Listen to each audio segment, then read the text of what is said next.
Hi, thank you so much for joining me. I've been really excited about the amount of interest in this process and journey. There's a lot of you out there who are keen to start a blog, and I'm glad to be able to walk you through that step by step. Now, a lot of you were sharing your comments and you did have a think about why it is that you'd want to start a blog. There was a question that was posed by Lareed, and she said, do you need a blog and a Facebook business page, or can you just have a Facebook page and link back to your Stampin' Up page?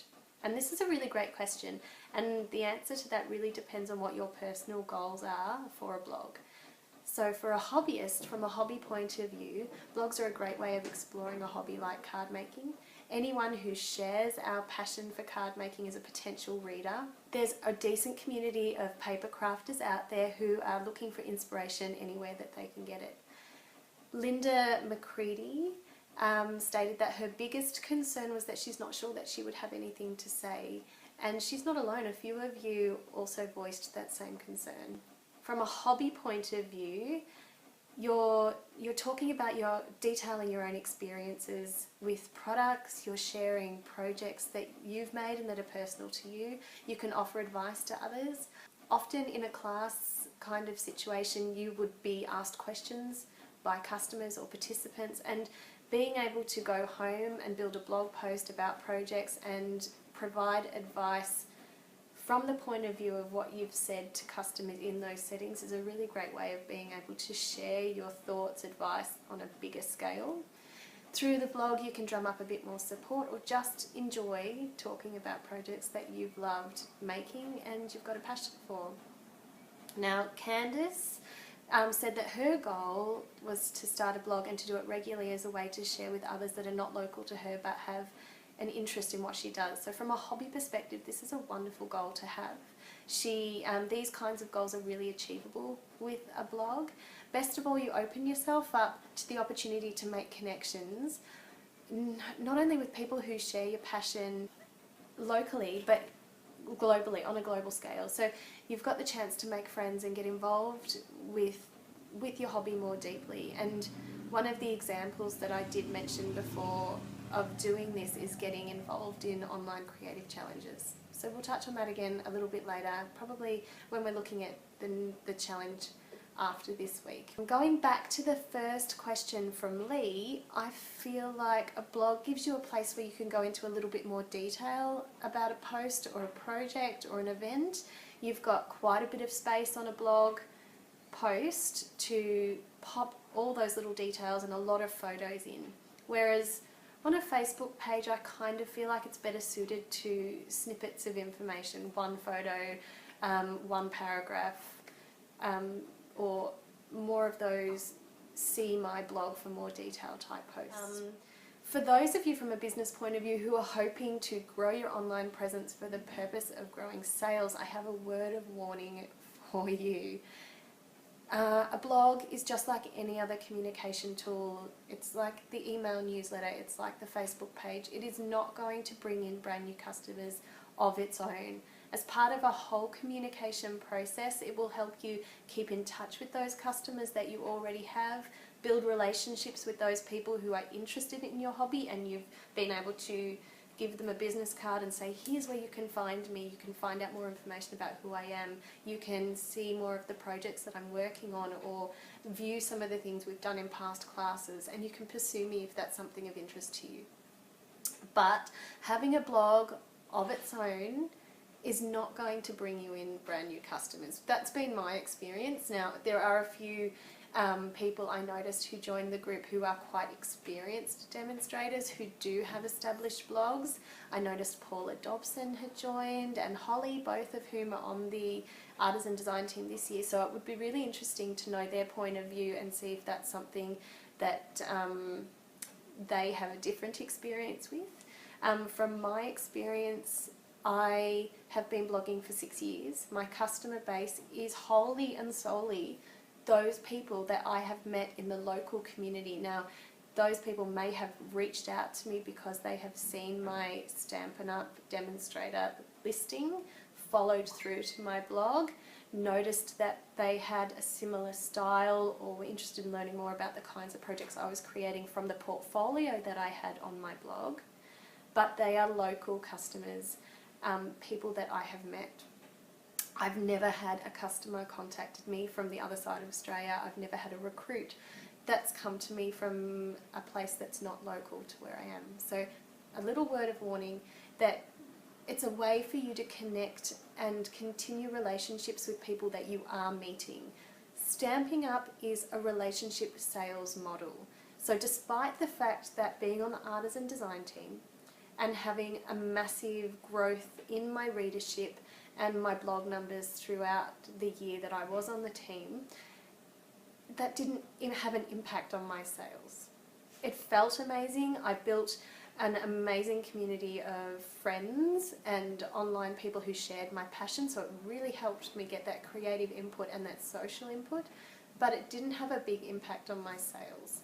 So Candice, you mentioned that maybe increase your sales by having a better online presence. Kimberly Smith, you wanted to have the goal of expanding your business and you thought an online presence more than just Facebook might help with this.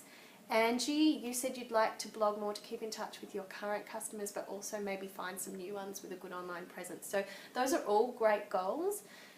A blog's not going to do that for you on its own. We're going to perhaps look at a little bit more tying your blog back into your other social media areas, but it's also just, you have to remember it's part of a communication strategy as a whole. It's one element, and it's a way for you to just continue that relationship with people who are interested. They're not, they're not going to search you out and remember you by themselves. They need encouragement to get to your page through some avenue.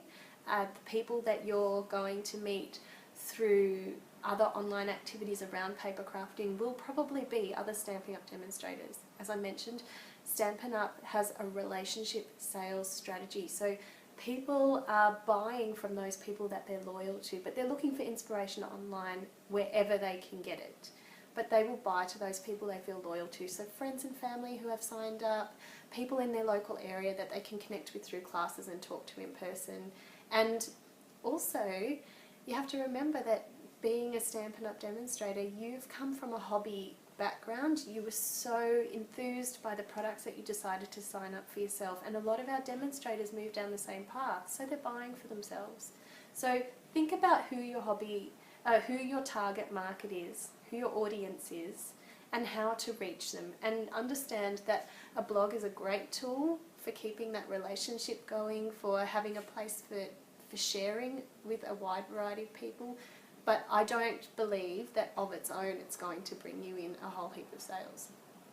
So just to keep that in mind. And if your experience, Holly or Paula, has been different, it would be really great to hear from you and to know your thoughts on that. Alright, so for our very first challenge this week, I would like to set you the goal of meeting Blogger. Blogger.com is a really great blogging platform. There's heaps of different blogging platforms out there, and you can go down the path of choosing any one of them. But I feel like when you're starting a blog for the very first time and testing the waters, particularly if you're not feeling technologically inclined, then Blogger is fast, it's free, it's easy to use, it's created by Google, it's well supported, and it's a really great platform for getting started.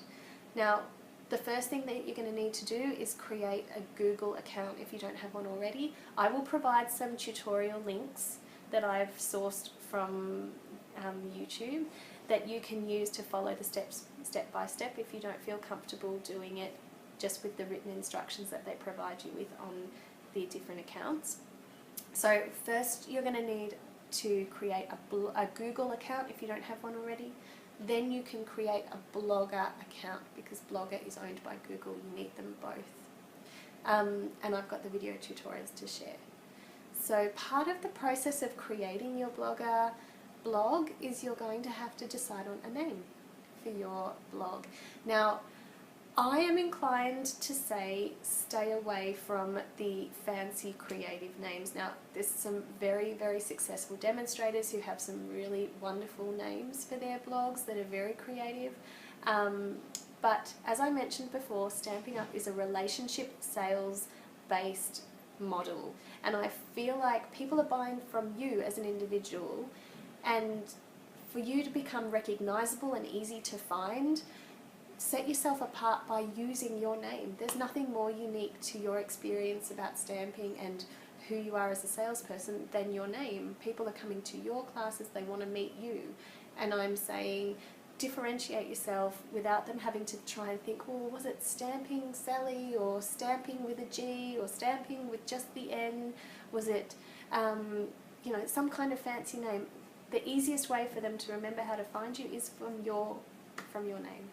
I've got jenniferfrost.blogspot.com. You can pay if you want to pay to purchase a .com domain name. My advice in the beginning while you're testing the waters, if you're not quite sure if this is something you're going to want to carry on doing for the long term, is just to go with the free. Most people know blogspot.com and it's easy enough to share around. But for those of you who might want to set yourself up with a domain name, a .com domain name, the step-by-step instructions for that are not too difficult to follow, and you can go through that process. And I don't think it's that expensive either. So, once you've got your blog created, now you're going to have to navigate the waters of how do I make it look beautiful. And I'll share a couple of links. There was a lady who created a really great tutorial for how to pretty up your blog for free, and I'll share that link. But there's also the option to buy a pre-made template. So there's all these very creative people out there who have come up with these lovely templates that you can purchase, and they will give you some video instructions on how you can just plug in the code, and that will create a really great template too. So you can go either way, and I'll share the links for those. And I hope that over this next week you'll have a play with these processes, watch those tutorials, set yourself up, and share your link here in the group so that we can check out what you've done. Alright, so next week we're going to think about posting. So we'll go through the process of creating blog posts, we'll talk a little bit about ideas for different content. My challenge to you is not only to participate and start getting your blog online, but have a pen and paper and start jotting down notes in preparation for next week. Have a think about the kinds of things you might like to post about, topics, ideas, projects, and think about how much time you want to invest in blogging as well. Having a schedule and being consistent with your blog posting is a really good idea. I blog at the moment, I blog once a fortnight. Sometimes I sneak an extra in where I can. Yeah, busy mum with 2 young kids, half homeschooling, engaging in a bit of a renovation, helping my husband run his business.